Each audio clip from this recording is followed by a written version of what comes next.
Welcome to Social Genius, brought to you by Drunk on Social, where we help you stay ahead of social media trends, share the latest news, and highlight the strategies that are working to help you grow your business. Now let's join our hosts, Tristan and Jeff, in 3, 2, 1. Social Genius listeners, we have started a new series that we hope you love called Daily Shots. These are bite-sized nuggets of things like social media news or strategies or just things that really excite Tristan and I. And we're now taking those daily shots and combining them to create podcast episodes. Our goal is to keep you updated and informed on the latest news so that you can stay ahead of the content creation curve and remain top of mind to all of your followers. Let us know what you think.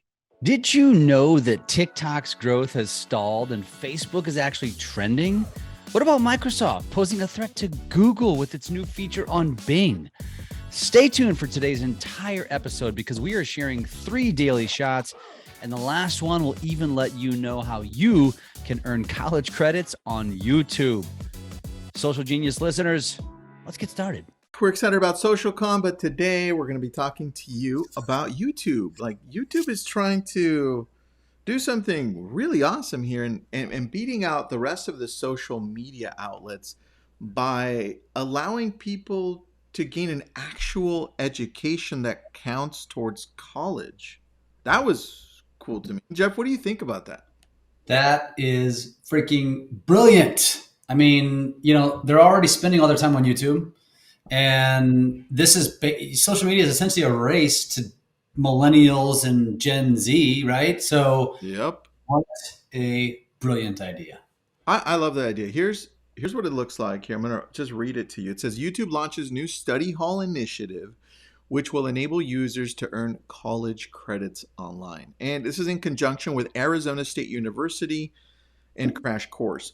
Here's what they said, though. And I want to zoom into this one because this is kind of what it's about in short.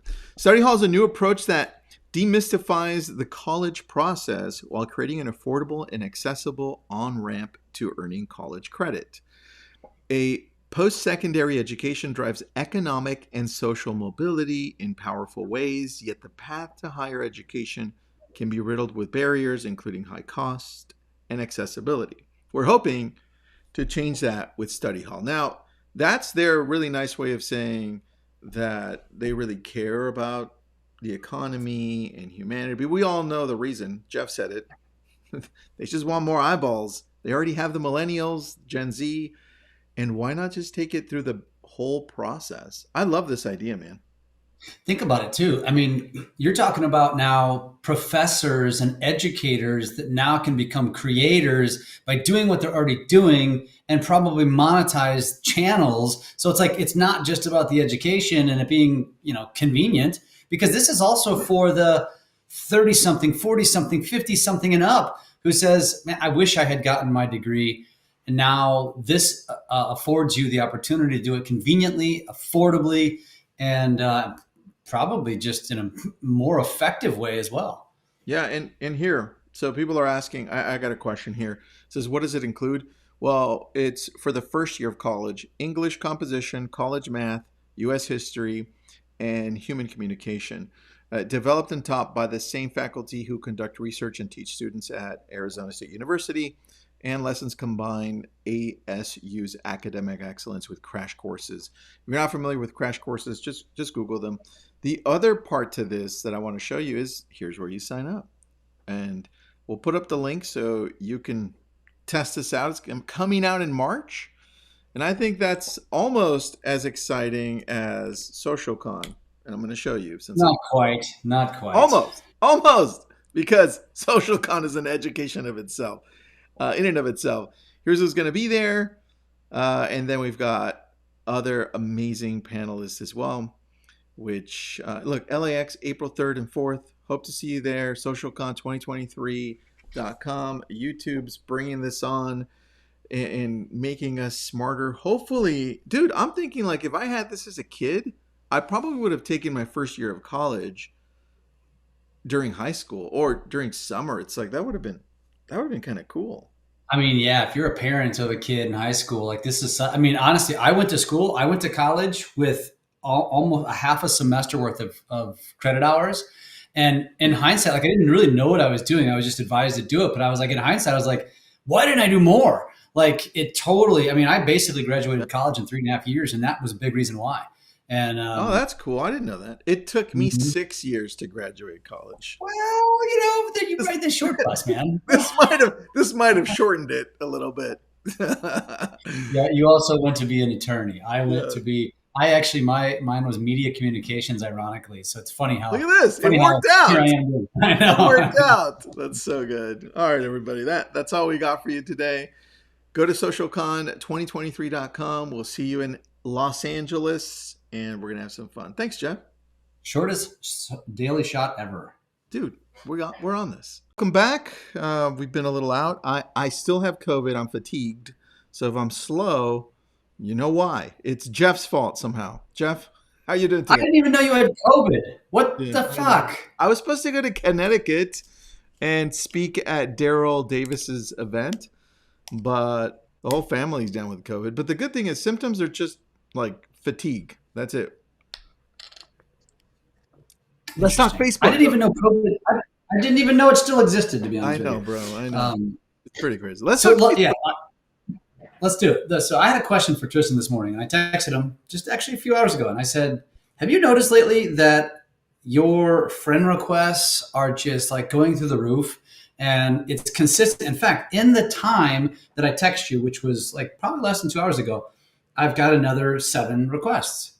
And it just is blowing up like every day. And this isn't garbage requests. Like, you can tell when it's a bunch of bots or it's a bunch of, it's porn related or Bitcoin related, crypto related. Those are 2 of the ones that you get the most. These are legit. These are legit connections, real estate related in most cases. And what's happening? Like, did they inject steroids into Facebook? Well, I think they knew they were doing some things that were pushing people away from Facebook. And so one of the things that they did internally talk about was how do we turn this around and kind of go back to what we were doing initially, which was connecting people to people, right? What's the number one reason people go to social media all across? I mean, all surveys say the one thing. I want to check on how my friends or family are doing, right? That's number one. Number Mhm. two is entertainment and news media and all that good stuff. But number one is that. And look, if we take a look at that's my Facebook notifying me because I'm going to show you. If we take a look at the back end of Facebook, here is my personal Facebook one. And if you're able to do it, Jeff, I think you're already a digital creator, right, on Facebook? I don't know. Well, if you're not, go ahead and turn that on if you're able to under profile, because it allows you to be able to shift it around so that your followers, so that people, it's Facebook then pushes you and pushes your profile to other people. And it says, hey, why don't you follow Tristan? Since he can't take any more friends on, you can follow him. And so Let's walk them through how to do that in case they don't know how. well, you would go onto your profile and then it would give you an option there. Depends on what your profile is set to. But when you go to your profile, it says, hey, and look, just to be straight with everybody, it doesn't pop up for everybody. So you may not have that option. So as soon as you do, when you click on profile, I don't think I do. all right, so it'll come to you because I know you were already a digital creator on Instagram. Mm-hmm. But when you shift that over, you can start then taking a look at the options that you have, because if I see here view tools, this is important because look at the reach right here. Just the last 28 days, Jeff. This is what we're talking about. This is how I know Facebook turned things around. Just my posts reach in the last 28 days, 131,000, right? Post engagement, 92,000. Wow. And new followers without me doing a single thing, 294 new followers in the last 28 days, right? Wow. So you start looking at that. I can see more insights too, but first I want to show you the reach of some of these posts because they didn't have this reach before. So all of you who are still using Facebook and don't want to stop, please don't, because some of the reaches for some of these posts, and this is just written posts, Jeff, is pretty nuts. So I'm going to go back to the profile section. Don't overthink this because these numbers, let me close this down and go to more insights so I can show you a few other things. Because Facebook has been, let me shrink this. I wish I could show you the other one. This is the other piece that I always show, and I don't know how to shrink this thing down. So you're going to have to bear with me on that part. But over here, out of the 19,000 followers that we've got here, I can also take a look at the majority of my followers are men or women, and it says women, and that gives me the age group as well. And this is important to understand your audience as to what type of content you're putting out as well. So as you start switching over to become a digital creator, when Facebook gives you that option, it's important to look at that. But if I'm just taking a look at this as without being a digital creator and just saying, hey, personal profile, that's a massive reach. And that's one of the things, let me switch back. That's one of the things they've been doing differently. Now on yours, man, you're telling me that you're getting now friend requests. Tell me about that. Yeah, well, I mean, that was my question too, was have they, because first of all, when you look at your own profile, it immediately shows you how many followers and how many following. It doesn't show you friends anymore. You actually have to go seek that number out, which I just noticed this morning because I don't spend a ton of time on Facebook. But as all I do is spend my time in notifications, and my notifications have been blowing up lately with friend requests. So I'm like, and you know me, I'm the kind of guy that I am the guy that goes through my birthdays on Facebook every single day or every so often, every few days, and goes through each profile to make sure it's an intentional friend. And I'm very intentional about it. So I want to know that I either have a personal connection to you, I know you, or you're in the real estate business. If you're not, I'm sorry, I have a 5,000 person limit. I'm only gonna take on the people that I can. Otherwise, you can go follow me. And so I always try to keep my friend count, Tristan, at like 4,900. So I always have room because if I go to an event and speak, I add a bunch of followers or friends, And but I love the digital creator thing. I'm slightly offended, Zuckerberg. Where's my opportunity? Where's my option here? Wait, Dick? you might be able to do that if you go to your personal section and click on edit instead of profile, and then see what are your options. Yeah, it's just you can edit your profile picture, your cover photo, your avatar. Let's see, edit. Go all the way to the bottom. I'm looking at. Hold on. Well, as you're looking at it, I also want to talk. Edit your about info. Is that what you're saying to do? Yeah, see what happens there, and then as you're doing that, I'm going to just showcase my feed so people see how it's changing too. So this is my personal feed, so you can see what Facebook has done differently and where they're going. You see at the very top, they're really focused on stories because they know they get a lot of eyes on that, and they're focused on reels, so I can actually switch between that. This is my desktop, and if I scroll down, I'm going to start seeing a lot more of my friends, and that's what they've been changing a lot of. There's Jason. Now I get an ad because this is how you know I love journals. I get a Paper Republic journal. But there's a friend, Shantae, and there's Joy, another friend. All of a sudden, I'm starting to see a lot more friends, right? And these are not sponsored posts anymore. This one's Isaiah. He just happens to be a friend, and it's a sponsored post. But Shantae's back. Isaiah's back. Anytime you slow down and you look at something, Facebook also knows. It's like, oh, you didn't necessarily click on gyms, but I noticed that you stopped. And I noticed that you also took a look at this. Even if you don't like it, comment it, or do anything, we're going to put more of gym in the next few scrolls for you. So if I go down to Arete, that's sponsored, but these won't be. Freddie, Joy again, right? Shantae. And now you start seeing, hey, wait a second. It looks like it's the same people. Yeah, because it is. It's noticing that I'm slowing down and taking a look at my friends. And then there's Monica. So I can refresh this and it'll be the same thing, just more friends, right? There's Rachel, which we both know, Jeff. Another sponsored one, right? There's a community one. There you go. And 20% of all posts are going to be community centric because that is something that Facebook knows it's winning with, Facebook groups. There's Rachel again because Valerie commented. So what they're doing is they're bringing a lot more of this back. And this is a Facebook group. And that's another piece that they're winning on, which is groups. So groups is something to focus on as well. Facebook is doing a great job, and I want you to pay attention to it because they're also rewarding with Reels. So now I think, Jeff, I know people forget, but Facebook's the third most visited website in the world. And they took a big hit with a lot of these marketing companies jumping out and not putting money in back into Facebook. So Facebook said, let's fix what we know is broken. And that's when I go on, Jeff, I want to look at you. I want to look at what you're doing. I want to look at my friends. I want to look at that. Yeah, I'm okay with sponsored posts here and there, but I want it to mostly be my friends and the groups that I belong to. And that's what they're doing. And they're mixing it on mobile. You're going to see a lot more of the Reels come in. But if you noticed on my desktop, it's a lot less Reels. It's a lot more of the static posts.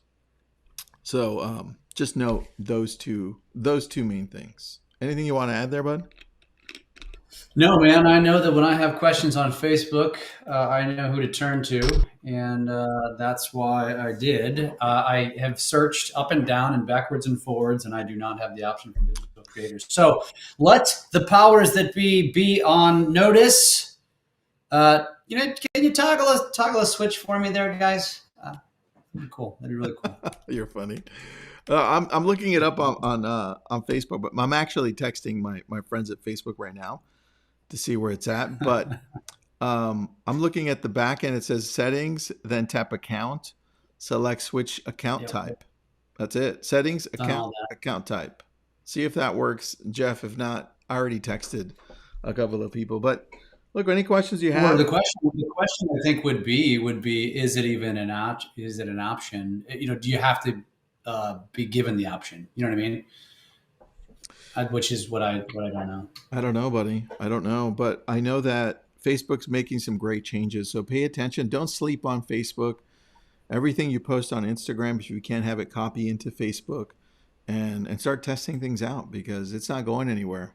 In fact, the fact that they're changing so fast and becoming and staying relevant in the age group for us, in the age group that can afford the things that we have to sell, is extremely important. Right? Look at YouTube. YouTube's all across, and they've been around for a long time. They get the a really older generation and an extremely young generation as well. So that's like the wide of the gap of everything in between.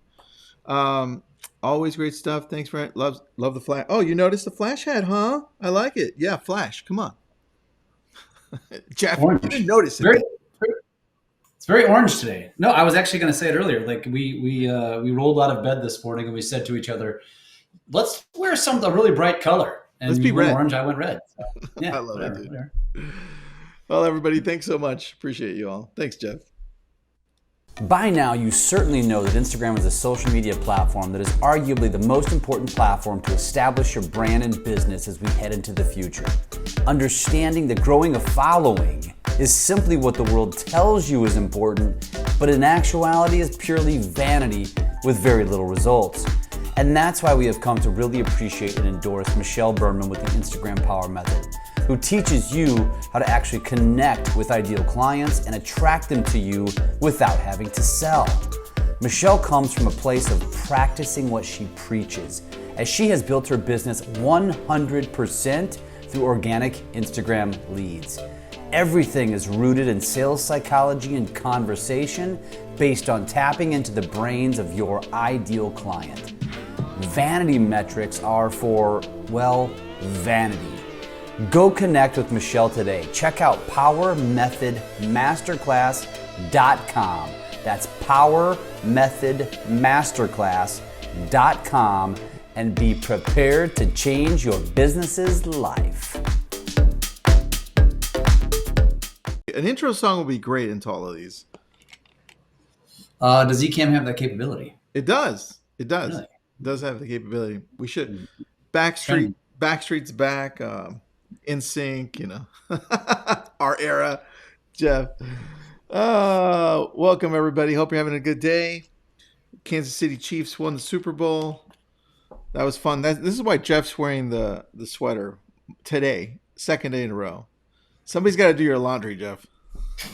My wife does 101% of the laundry, and I always am mindful of that. And if I didn't sweat or get dirty, then I don't think it's necessary to clean it, and I'll wear it again.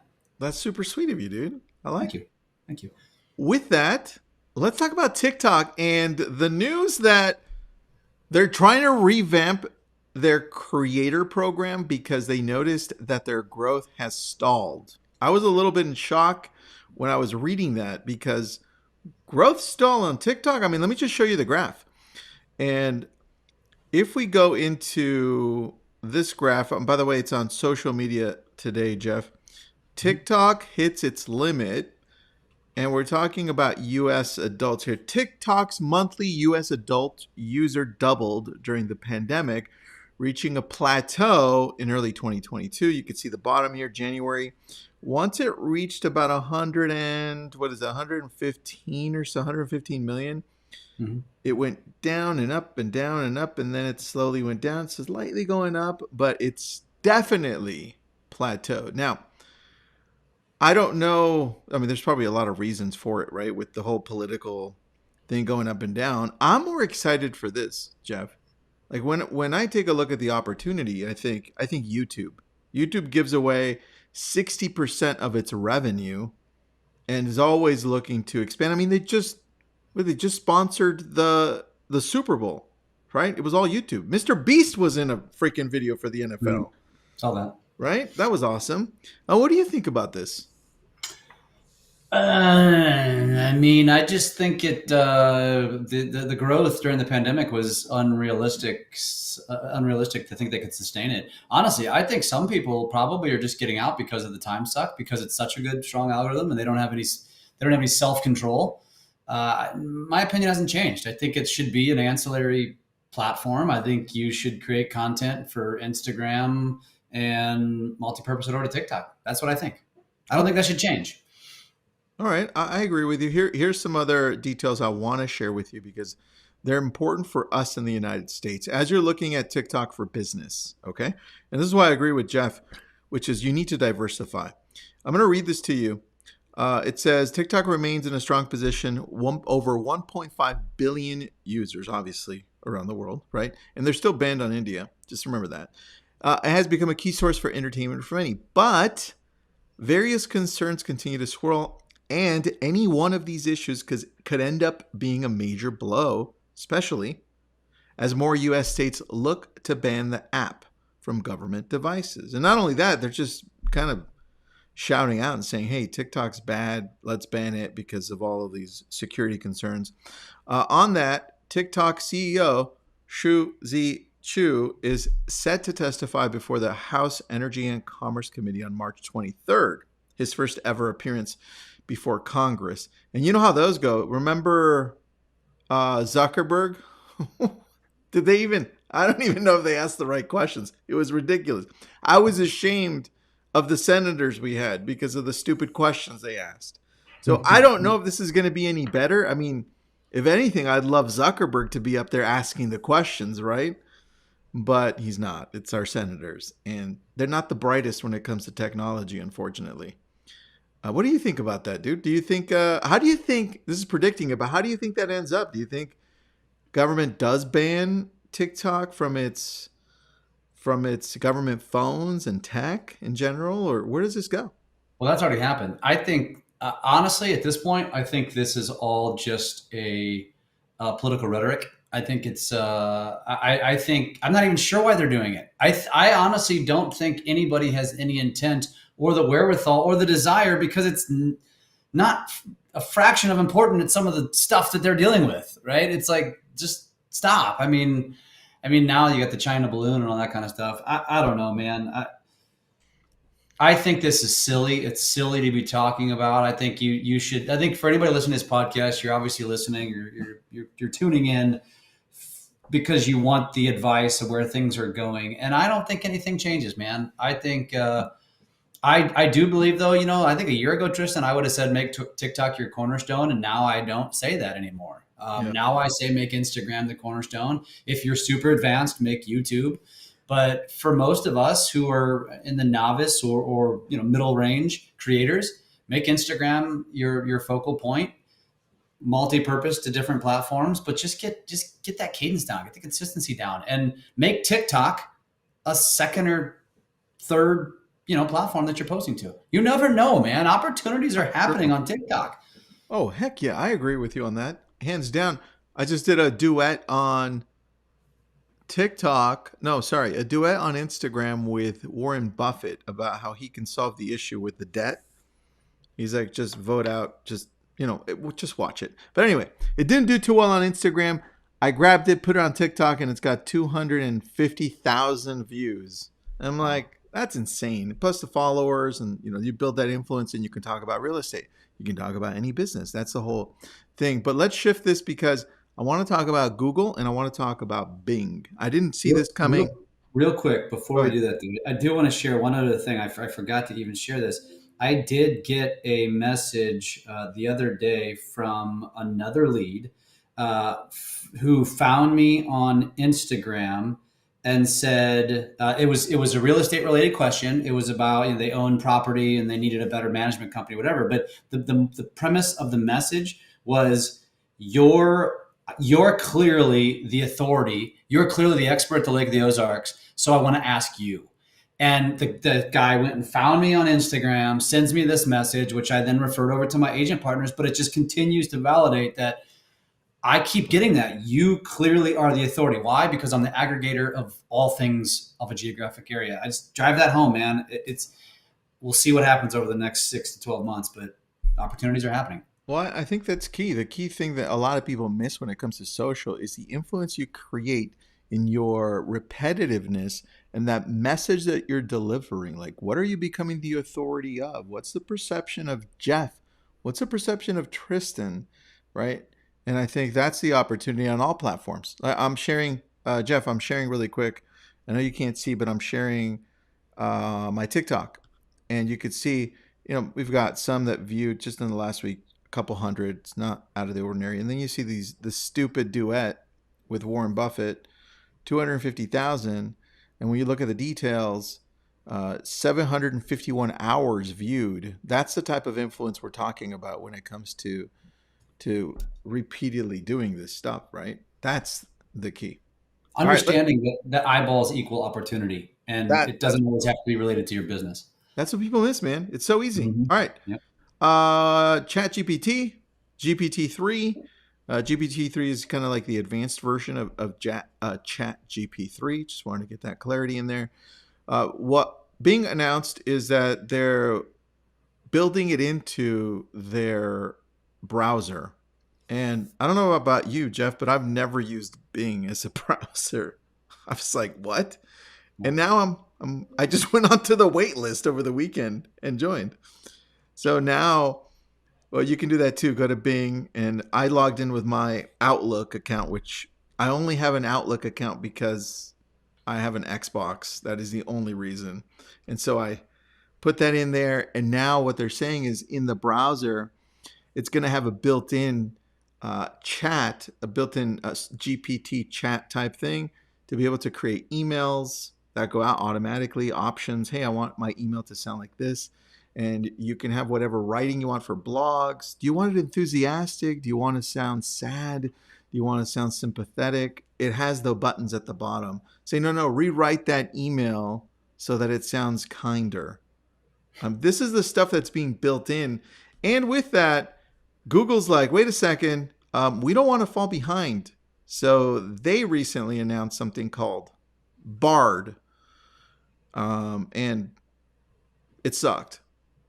I think they rushed into it. So all across the board, they're saying it's terrible. It doesn't compare to ChatGPT, but it's only the beginning. Obviously, everything sucks. Jeff, we kind of throw stuff out there and we're kind of like, this is going to work. This isn't, because it's what we do. It's kind of fun. But do you think Google's definitely got like 90% of the search dominated across the world? What do you think happens here when Bing jumps in way ahead with something that's grown so fast? Google is threatened. This is the first time I think in 10 plus years they've been threatened by anything. Maybe longer than that. Maybe since inception. Because there was a bunch of search engines that came out of the gate, Bing being one of them. Yahoo, Yeah, AOL. Yeah, I remember those. back in the early days, and then Google just ran away with it. They're legitimately threatened. They just pulled an Instagram and introduced. They just introduced Reels too soon, and Reels was terrible because they were rushing because they thought TikTok was going to get banned, and they just they look stupid. Now, at the end of the day, I think Google's dominance, as long as they can get it right within the next 12 months, I think they'll be just fine. Yeah. But they better hurry the hell up. Dude, I think there's a bigger challenge that we don't talk about. And this is new, so it makes sense. But if you look at where most of the people are buying laptops and desktops, they have a built-in system and it comes with Bing automatically. You have to download Chrome. You have to download Firefox typically, right? Unless you're buying a Mac, it comes with Safari, right? But Which I think we're all programmed to do that though now. Like I get Bing and I'm like, get this shit out of here. Like, stop it. dude, I downloaded Bing and used it this weekend. I was like, wow. Only because of ChatGPT. Yeah, exactly. So I think that becomes super powerful. And just let me see if I can showcase really quick. No, I can't. Well, as we're talking about this, pay attention to Bard. You can Google it. It's BARD. You know what? Let me show you what it looks like on Google. Here it is. It's blog.google. And you can see here, this is what the introducing Bard. It shows you how it works, what it's about, what they hope that it'll eventually look like. And it doesn't work fully like they would hope, but I can tell you, this is their priority. This became their priority over the last few days, and they're going to do a better job overall. I'm excited to see the competition of this OpenAI versus Bard, right? Versus Google. OpenAI versus Google. And what a smart play by Microsoft, man. That is absolutely insanely smart because this plays across everything. By the way, I get a question about Jasper.ai. I know you've seen it. Mm-hmm. That uses GPT-3, which is part of ChatGPT. It's just you're able to go in a lot deeper with it. So I just go directly to GPT-3, which I think is platform.openai.com if you want to take a look at that. Is that the $20 version? No, the $20 version is just ChatGPT, which is here. Let me go to my screen to show you where it is. You can see here, you see where it says ChatGPT Plus. So I pay for the $20 version.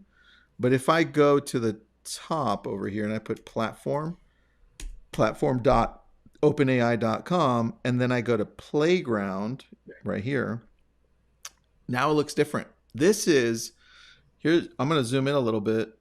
This is what they call GPT-3. So it's text-DaVinci 003. And then if you click on it, you can see the other options that you have here. Let me move. I have a little camera there. You can see the other options. And what's going to happen, see GPT-3 right there? What happens is you're going to have the option to run GPT-4 in the next few months. And GPT-4 is now on a whole nother level. Right now, and Jeff, you're not seeing my screen, but right now what I'm showing is what they call the playground area, and I can talk to it. I can have a speech turned on so I can actually ask it things. And this is where I played the question over the weekend where I said, hey, do you like Joe Biden? Do you like Donald Trump? People were like, no, that's not true. You call fake. I'm like, dude, you're using ChatGPT. I'm using GPT-3. It's freaking real. And yeah, so you're going to have to test it out, man. I'll send you the link. Cool. But that's what you have to do. But with that, I think this changes the playing field for content creation, mm-hmm. for social media. Like, I no longer have to think about what I'm going to post. It's all of a sudden it makes it a lot easier because, like, what's our friend Austin Armstrong? Syllabi, man. Syllabi is going to be a really awesome platform. Syllabi is insane. Like, how do you not use that? Social media is changing so fast because of artificial intelligence. Like, I'm going to have to have a better grasp of artificial intelligence over the next few months to be able to adequately use it, to be able to continue to grow at another level on social for my businesses. And I don't think that people have necessarily the inclination to do that quickly enough, so they're going to be left behind, just like TikTok. Yeah, I think it's going to even the playing field to a degree. I think we can end on this too. But I also think that it's also going to become massively diluted, and the AI platforms are, you're going to find, like real estate, of course, the industry asking similar questions to create similar write-ups, similar captions, similar scripts. Yeah. And it's not going to deviate much. It's going to have a very similar answer. And then you're going to see the difference is going to be the people that take that as a baseline and then make it their own versus the people that just take it as what it is. Yeah. And then the platforms are going to start to be able to determine and understand who is just being lazy and who is being authentic. True. And I think, I think, we're predicting out ahead here, but I think that's where you're going to see differentiation. So now it's the people who actually get in front of the camera, which is few and far between. Then it's going to be, oh, cool. Now it's easier to get in front of the camera because they're writing these scripts. I'm just going to read the script. Yeah. And then, it's just going to be that same evolution. But I do agree. Get on board with it because it's going to make you more efficient and be able to do things 10 times more effectively and faster than you ever have. Dude, I agree, man. And I'm just testing out some stuff I know you can't see, but I wanted to see. I typed in, what are some ideas for posting to social media?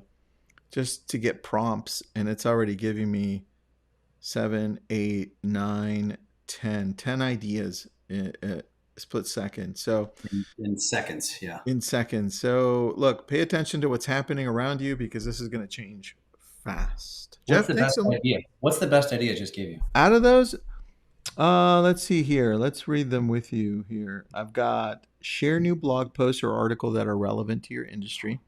Post polls or surveys to engage with your followers. Post behind-the-scenes content to highlight your company culture. I like that one. Post inspiring quotes or messages to motivate your followers.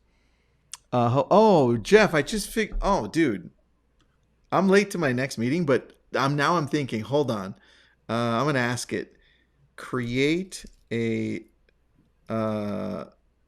calendar of social media posts for Instagram. Let's see what it does. You think it'll do it for me? Yes, I do. Oh, dude, it did. It's doing it right now. Holy cow. I don't know why I didn't think about that earlier. Now it's giving me Monday. So hold on. It says week 1, Monday. Shit. And Tuesday, Wednesday, Thursday. Week 2. Oh, man. Here, let me just read you Monday. Share a photo of your favorite summer activity and use the hashtag #SummerFun. Wow. Tuesday, post a photo of your favorite summer snack and use and this is where we refine it. I can go to the bottom and be like, hey, let's do it for spring instead, right? Yeah. This, dude, the ideas that we come up with, this is so good. That's silly. That's silly good. It's stupid good. Thanks, Jeff. Go play with it. All right. Jeff, you do it way better. Do it. All right. There you go. That's our sign off. Jeff signs off for us. Until next time. Thanks for listening to Social Genius, brought to you by Drunk on Social. We are here to help you take your business to new levels through social media. Make sure to subscribe to get updates on new episodes and come join us on our Drunk on Social Facebook page. And as always, make sure you leave us a great review on your favorite podcast app. Feedback and likes are very much appreciated.